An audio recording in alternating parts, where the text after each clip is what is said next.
In episode 3 of Shane Dawson's docu-series with Jeffree star, we uncover the dangers of the beauty world as unseen enemies try to sabotage the launch of Shane and Jeffree's makeup collection. A theory that is proven by the unrelated robbery of a completely different product from Jeffree's warehouse, as well as the cleverly orchestrated backlash against Shane for a past incident that has nothing to do with this. Alright, the connection wasn't super obvious to me either, but if it came from the mind of Jeffree star, creator of some of the most bulky makeup packaging on earth, then I automatically buy it. And besides, we all believe in the theory of gravity when there's no proof. We just accept that rain exists even though nobody's ever seen it. And I don't know anything about science, but here I am, speaking confidently anyway. That's the magic of Macy's. I think I'm getting a little confused. I should step outside. Marking the halfway point of this series, this episode lets us know that it's time for you to turn off all logical reasoning and just accept the facts as given. Jeffree is the vulnerable target of nasty competing businesses, while Shane is a helpless victim of having people remember the awful things he said. Sprinkle in some barely audible dialogue, confusing editing, and a whole lot of sitting at a conference table, and you've got another overdramatic installment of Clip Breakdown.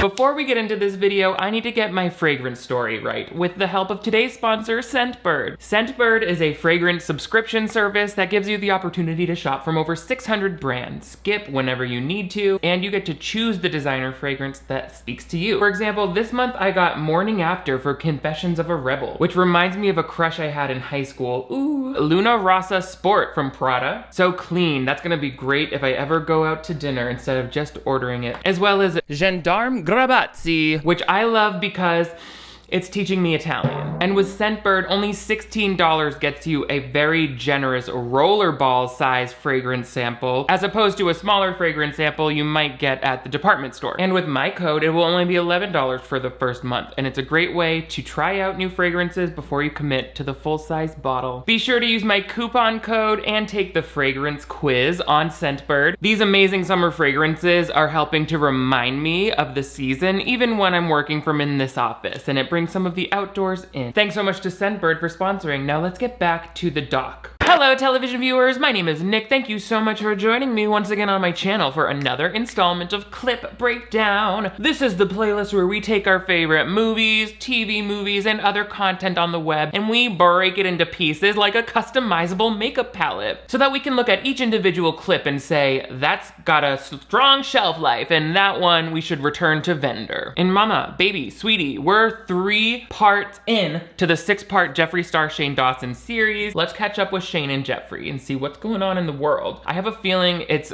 something deadly based on the tone. There's a core group of amazing human beings.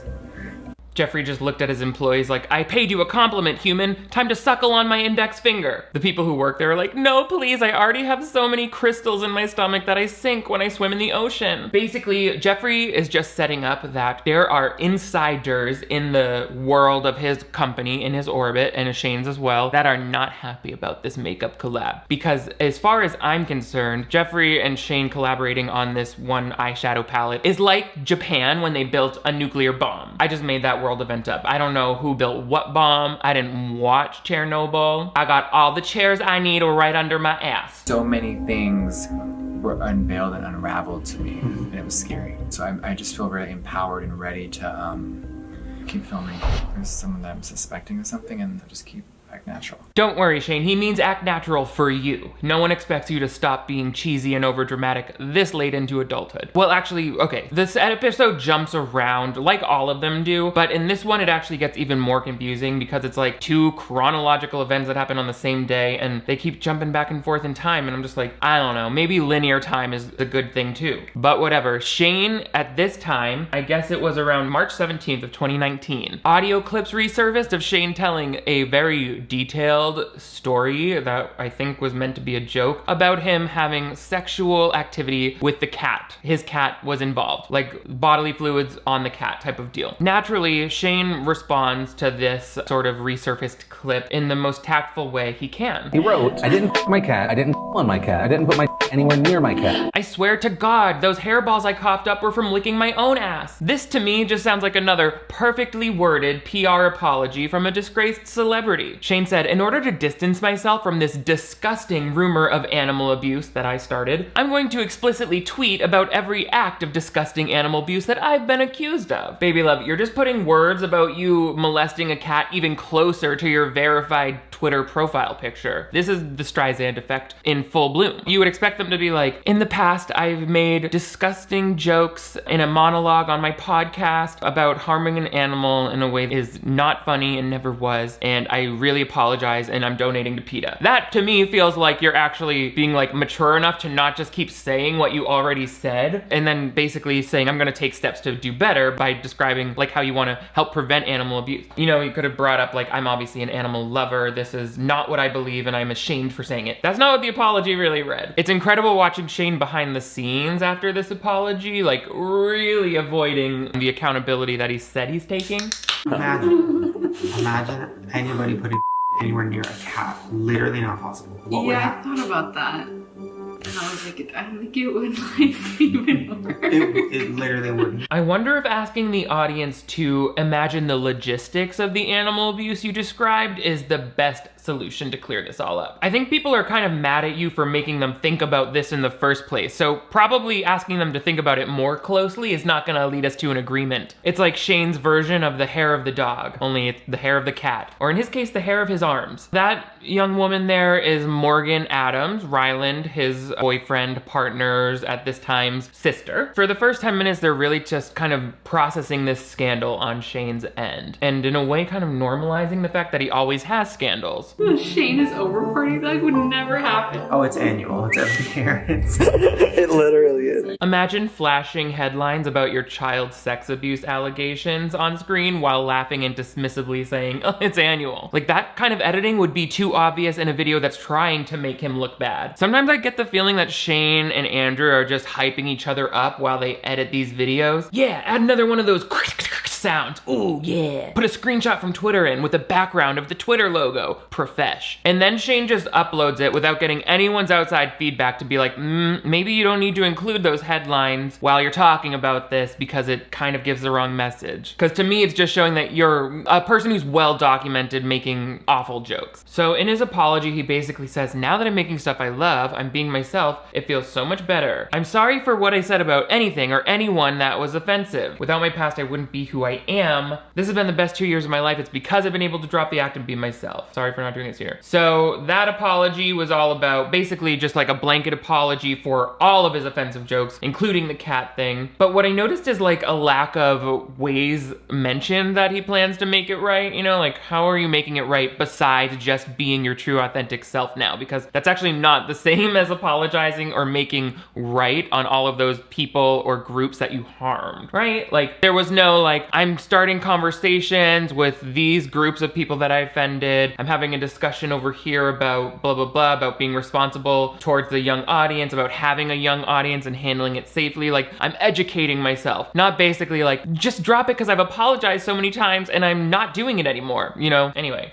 so Shane in this scene, you can tell he's really frustrated for having to apologize for this because it happened so long ago. He's getting like, oh, I wish I could just be like, I don't care, like I don't, you know, here's a link to what I'm promoting, you know, just let him say it. It literally is all old ass stale tape. I always apologize because I literally have to because I feel sick to my stomach and I don't want people to think I'm some piece of shit. And I'll still apologize for things, but I'm not gonna let it affect me. So now I'm like, all right, how do we use this to our advantage? If a person truly wanted to grow from their past mistakes, like Shane said in his apology tweet, the second I turn on the camera, I got a million calls. If a person truly wanted to grow from their past behavior, like Shane said in his apology tweet, would they really start trying to benefit financially from the negative attention on the same exact day that they tweeted it? Who knows? I'm not a psychiatrist, okay? Just a mentally ill person with a stolen prescription pad. Again, it probably would have made sense for Shane to get a fresh set of eyes besides for his and Andrew's to help remove any of this footage that made him seem unsettling or untrustworthy or questionable. But that probably would have required Shane to learn some humility and deleting his whole TikTok account. So it's a big ask. I'm making a pact right now. The next time one of these things happens,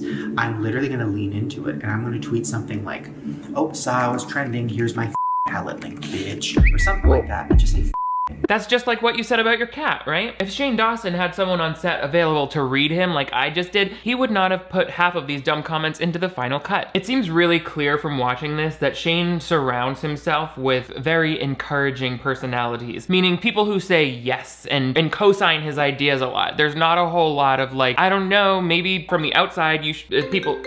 What? Oh my god. Hey, I hate phone calls. I seriously do. Anyway, what I was saying is, it seems like the people who are offering Shane feedback are people who have some sort of interest in making sure Shane's happy. Like, I'm not saying that your family and your fiance and your camera operator or whatever should be completely honest with you all the time and give you the hard advice. I'm saying that some people you should have a professional trust with so that they can offer you a perspective that, you know, makes sense. And probably someone who's not in the YouTube space. I think a lot of creators are like, oh, but I'm good friends with this creator and that creator, and I ask them for their opinions. A lot of us are stupid. Let's talk to people in the real world too, you know? But anyway, I saw in the chair that Shane had a really hard time getting notes on his early cuts. He kind of just wanted to say like, no, it's done. We're done. It's done. Here it is. I finished it. It's perfect. So obviously he's gonna do that for this type of project as well. And I think that's why, looking back, we see things that don't seem super self-aware. But this does seem real. I mean, to be honest, just to give more context, it's like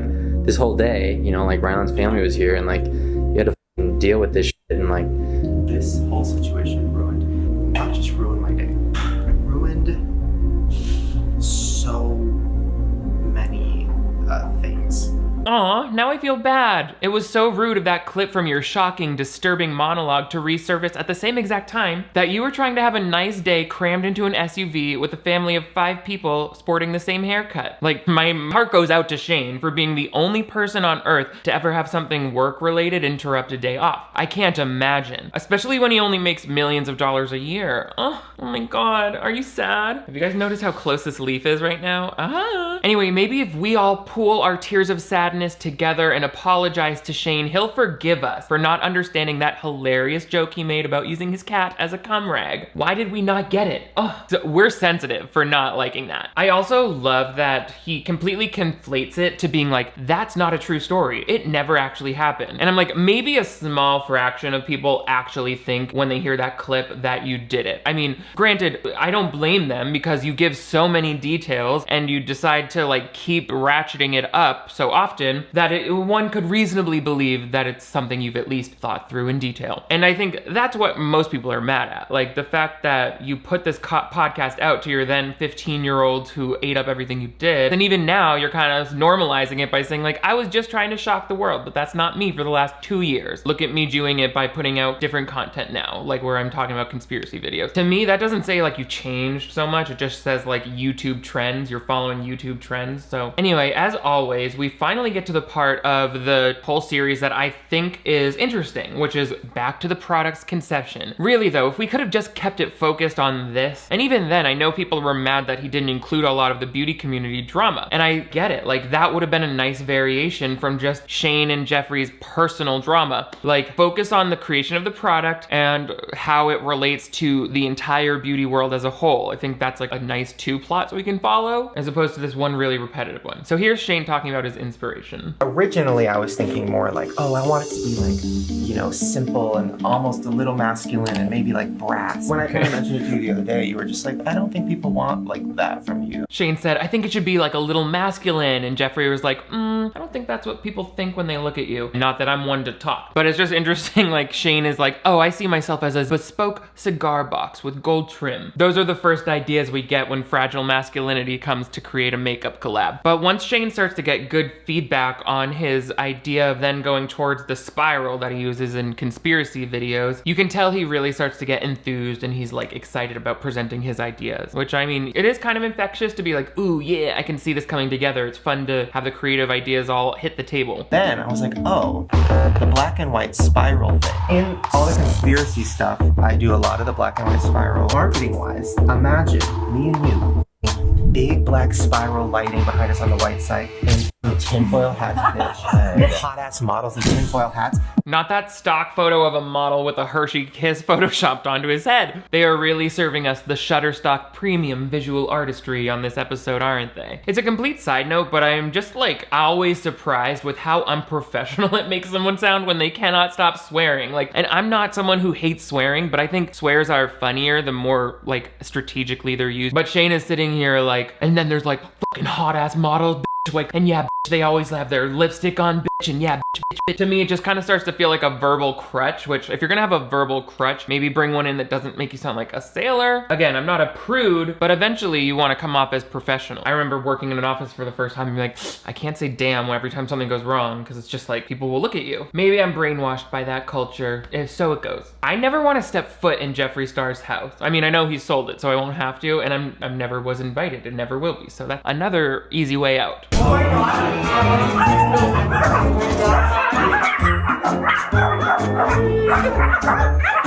Wow, Jeffree, this is such a beautiful wing of your mansion. I love the pinball machines, the cluttered mess, the smell of dog piss and shit. Who's your designer? I've gone through periods of life where my apartment has looked like a mess due to mental health struggles and such, but I wouldn't even get by a stranger in there without first shoving some clothes into a drawer. Jeffree couldn't at least pay someone to do the same for this series? Okay. Also, by a Stranger is my new spin-off of Touched by an Angel that I'm co-creating with some guy whose name I never got. Okay, so scattered throughout this whole hour-long thing now is Jeffree and Shane opening up the cosmetic lab samples of the shades that they picked out. And they're just testing if they like the pigment or the shininess of it. They basically either have to adjust the pigmentation or the finish. They like scatter them coming to shade approvals all throughout, like they swatch it and then they're like, love it, half approved. So the shade name will come up and then it'll say half approved, and that gets so tiresome. I'm like, why are you saying half approved? Because the second half, I guess, is when they test it on the eye, but can't they just be like approved once? Or like round one, you know, swatch approved, you know, something that feels a little, I don't know why I care. I think I'm just annoyed because it comes up and gets peppered throughout so often. I get really exhausted by the graphics, the sound effect, the visual of them just swatching all of these colors. They could have condensed this into one little like minute and a half segment where they're swatching and then we're seeing a diagram of the shades fill up as they like settle them down. Like, we don't need it to be so repetitive. It's literally just padding. Also, Shane is bragging about how he's, you know, been able to practice his makeup skills a little more. Wait.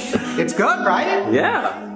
Wait, that looks crazy. Yeah, Wait, wait. that looks crazy. Whoa! Wait, why am I good? This is my first attempt at really doing somebody's makeup. Yeah, I think we can tell. The eyes are nicely contoured and his skin looks good, I think. But it also looks like he's been melting fudge pops in his mouth for an entire summer day. Also, we gotta get the United Nations over to Ryan's lip line because there is trouble at the border. Some people are like, how nasty to say that about someone who's learning. I'm like, sorry. He just said he thinks he's good. He can think that and I can think that. We're okay. Jeffree is talking. Oh, Jeffree's talking about his relationship with Nate, who he's no longer in a relationship with. I love that Nate knew. I want to cry. You know so much about makeup now. It's cool. And about my mouth. Okay. Oh, so he's seen which of your back molars are made from real human tooth, but can he distinguish between your original bone and the cadaver harvested? That's the real test of a lover. Both of these houses I can smell because of all the animals, and it's making me sound like I don't like animals. I just think I don't want 72 of them because that's a lot of shit and piss. Me, after saying I hate when people swear, I'm like, pissing everywhere, fill up a fountain. Ew. Okay, so the next morning after Shane Dawson was trending for his cat controversy.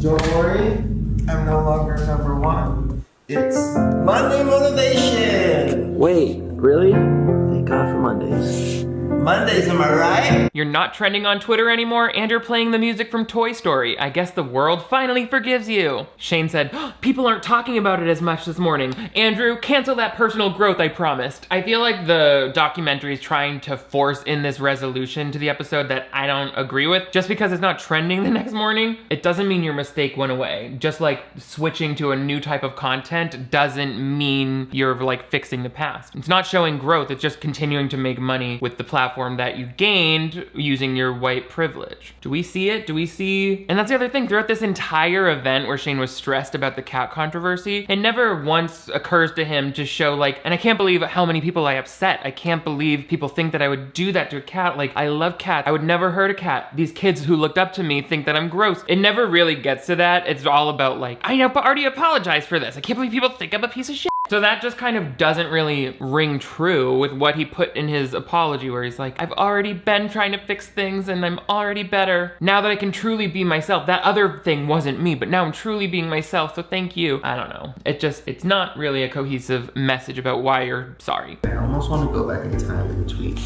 shut the up.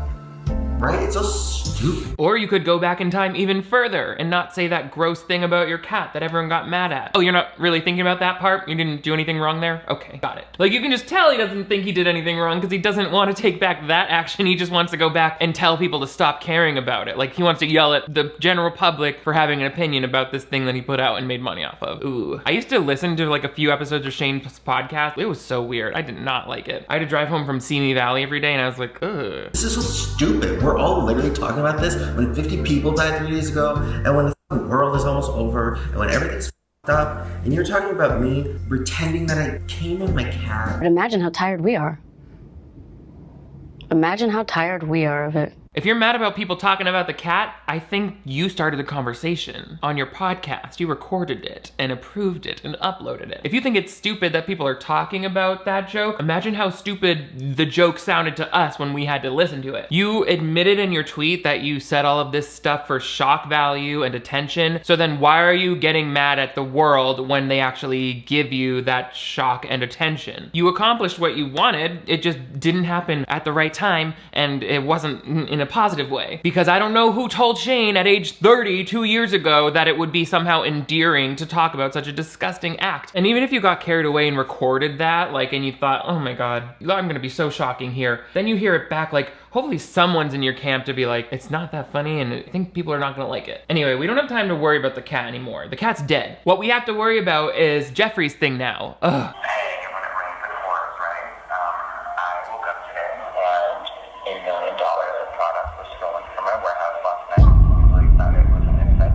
I'm so proud of the autofocus feature on this camera for giving us that little flourish at the perfectly timed moment. That's some of the most thought out camera work we've seen yet in 3 hours of reviewing this. So as you just heard, Jeffree got robbed. His warehouse got robbed of like $1 million of product. Yeah, I guess that's just a guesstimate at this point, because when he's making this call, he doesn't yet know exactly what's been stolen. They don't for a few days. I hope that you're doing okay.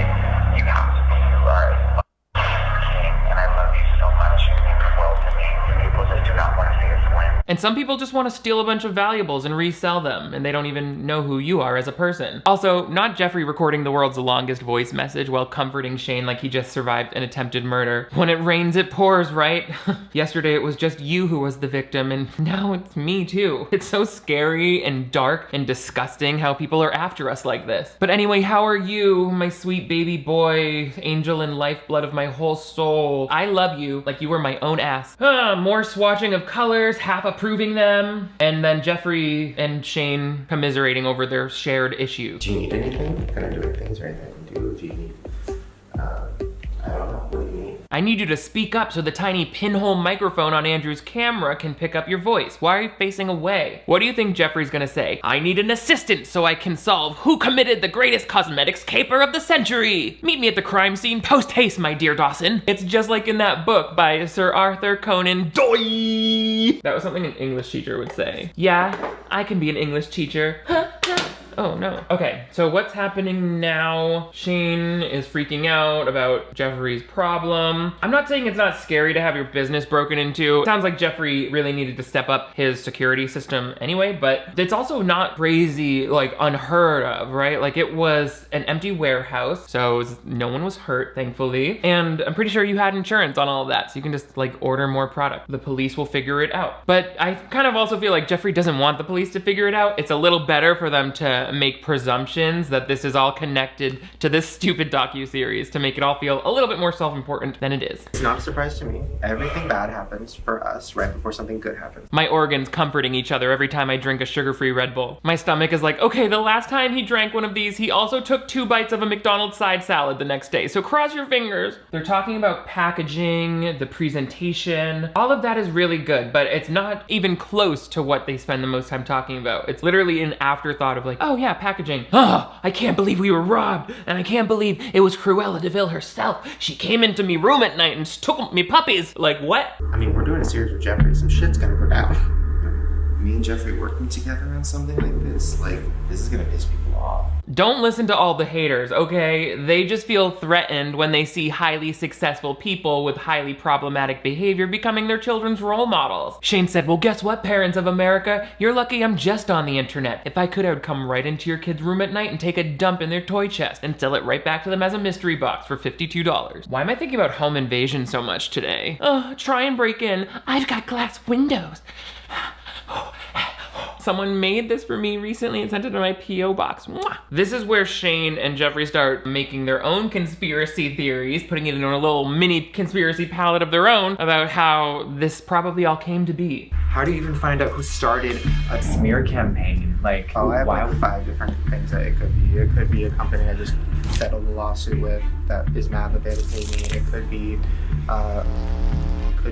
the same people that did the makeup thing to you. It literally could be somebody in the makeup community that hired both teams. Like we don't which know. would make more sense because it was the same day, literally the same day. All right, we need to get these 2 individuals out into an open field or somewhere where they can see the sun, just to remind them that they're not the most important people on earth just because they're choosing new eyeshadow colors from a Pantone book. They're like, it actually makes more sense that these 2 things are connected, even though they took place miles apart, don't have the same end goal, and don't really correlate at all. Oh, it does? I feel like you just made a big leap for the audience there, thanks. The frustrating part is like watching this, if you've been invested in this series, you could conceivably believe that like, oh yeah, it could very well be that people are sabotaging them. That's clearly what they're trying to paint throughout this entire whole thing. And you know, to me, if you're an honest documentarian, you would also give us that conclusion when they found out that they were unrelated, which I'm quite sure they were. Or like at the end be like, we never found out about the robbery, but you know, it seems like they've secured their warehouse and nothing has happened since, whatever the case is. Wait until you guys see the genius that Jeffree Star is. I don't think we've had a chance to really hone in on that yet. This is the part where we get to really get inside Jeffree Star's beautiful mind. Girl, you know what I mean?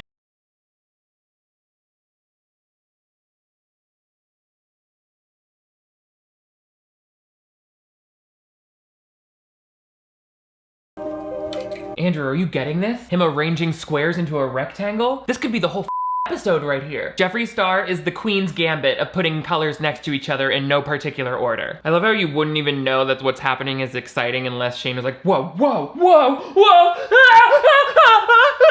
Mama, sweetie, baby, have you been to a Wet n Wild section at Walmart? You've seen colors arranged, I'm quite sure. It's like watching somebody like, who knows what they're doing. Yeah, you kind of did that. Third bag. He really did. Like, Oh, color turns me on. Like, this is like...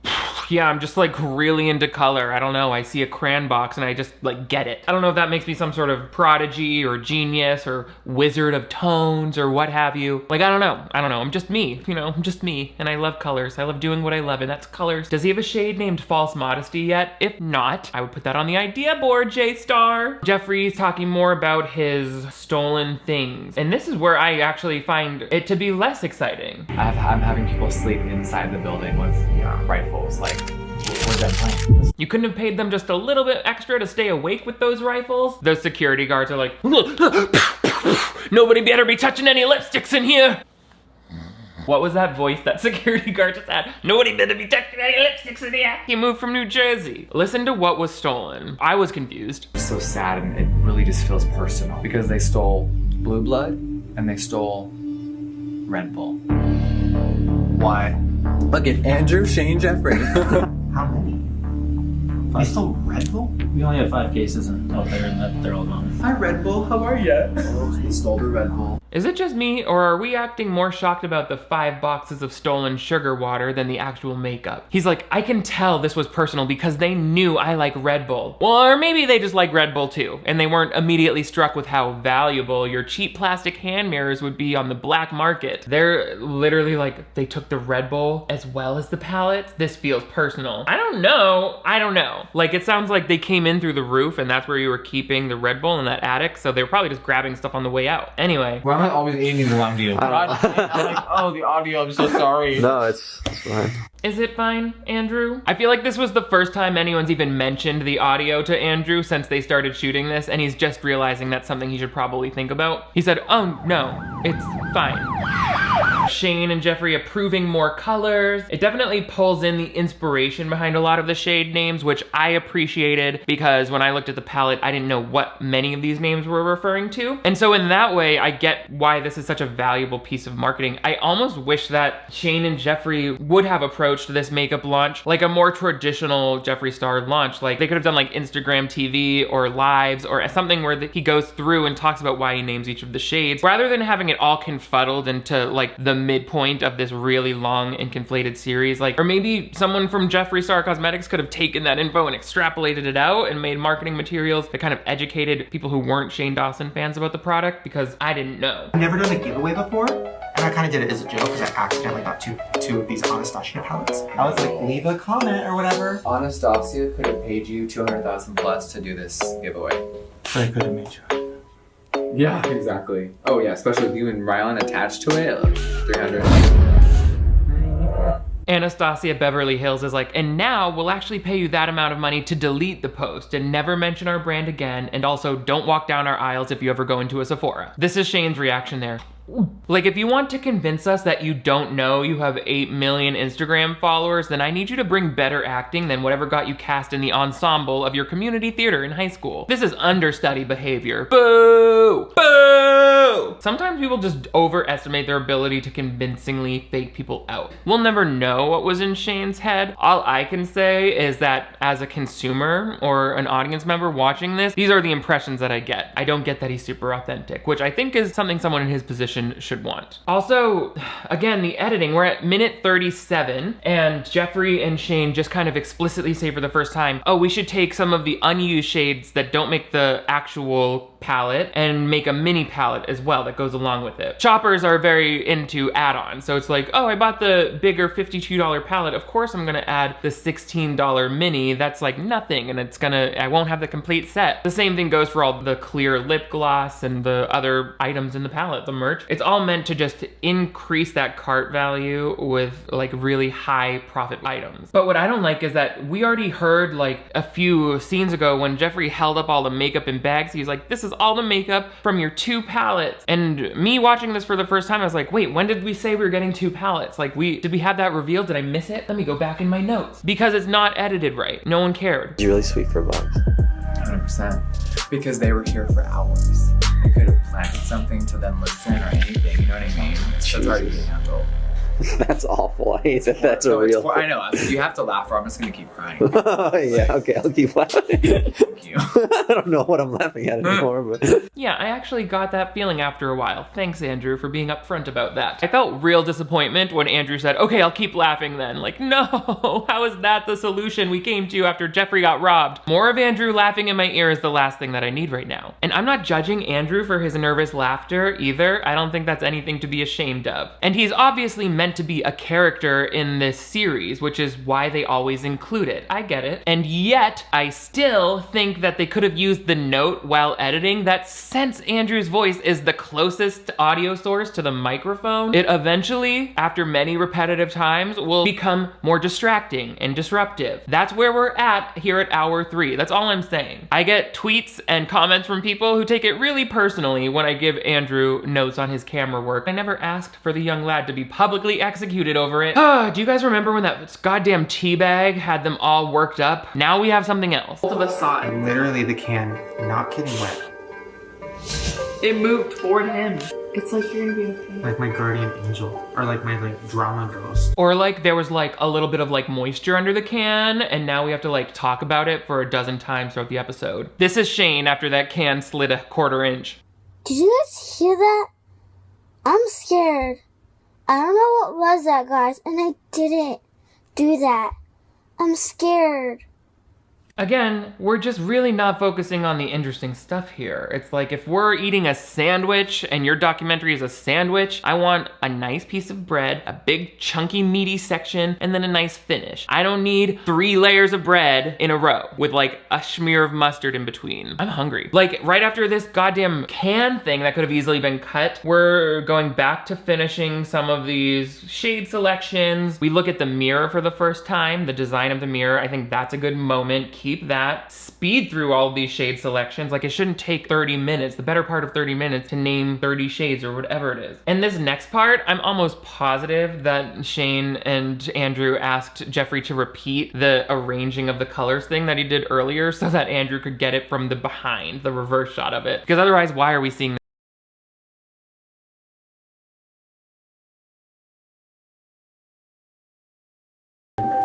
He said, Andrew, you got that camera rolling? Because I'm about to move these squares around like there are no rules, like it doesn't matter, and it's completely subjective, because it is. I'm so sick of seeing these little color trays, we get it. I'm sick of this product. Like I get that because the product wasn't out on the market and this was all new. There was a lot of buzz, obviously, built up around this product, but at this point, I'm like, God, it's just makeup. People don't even care about it anymore. I wanted to put on a hoish outfit with a wig though. No, but this is a natural look. When you say natural look, do you mean as in the natural goodness of rich chocolatey Ovaltine? I promise you that doing a no makeup look on somebody with Ryland's complexion won't include a lipstick called Caramel Mocha Lava Cake or whatever. There's a little bit more of Jeffree and Shane feeling bad for themselves about this troubling week. Again, I don't really know why Shane's feeling so sorry for himself. He should feel sorry for us. He should be showing us that he's sorry. Whatever's out there controlling the universe, like how much more do I gotta prove I'm in it? Yeah. It's just constant life tests. And you get it constantly, I get it constantly. And that's the end of the list. You are the only 2 people on Earth who have frequent problems in your lives. And that's why you need to remain the light that this world needs. Don't give up. You were born to create this limited edition makeup collection that will somehow forever be seen as humanity's greatest strength. I don't know if anyone's ever told Jeffree this, but like, that's just life in general. It's like life itself is just kind of solving one problem after another. You know, what else do you want to do? Sit there and do nothing all day? Like that's not gonna make you happy either. So I kind of don't understand why he's making himself seem so unique that there's always kind of like, oh, a next issue that I have to deal with. Oh, that's never happened to me before. Oh God, now I have to handle that. That's just the way life is. At least you have money and resources and food and all of these luxuries around you to kind of like keep you feeling happy in between. Maybe you can enjoy those like luxury vacations you go on or those like, highly expensive cars that you make people feel bad with. Like all of that is privilege on top of the problems that you have. And the problems you have are really nice problems to have. So I don't know. It's just a little myopic. It's just a little, the tunnel vision on this is just crazy. What if they brought in the story of other people who were ruined by the beauty community? Oh, we've interviewed a girl who wanted to get into beauty, but because she wasn't fitting beauty standards, she was bullied offline. And she could give her words on like, oh yeah, I thought the beauty community was so inclusive, but it turns out there's a lot of the same detriments to it that the larger beauty industry has with their traditional marketing. You know, like maybe make people feel like they're getting answers and not just like participating in this toxic beauty culture by, you know, eventually buying this product from a brand that has a lot of issues itself. Anyway, the whole thing leads up to, at the end of this, Shane proposes to Ryland. You can tell that Shane is really nervous the whole time, and they like coordinate it with Ryland's family. They play this nagging song the whole time where they're like, I love to come home. I don't even remember how it goes, but it's like, home, I love to sing about home, falling in love with home, home, home, home. That's what I remember. Let's see what it is.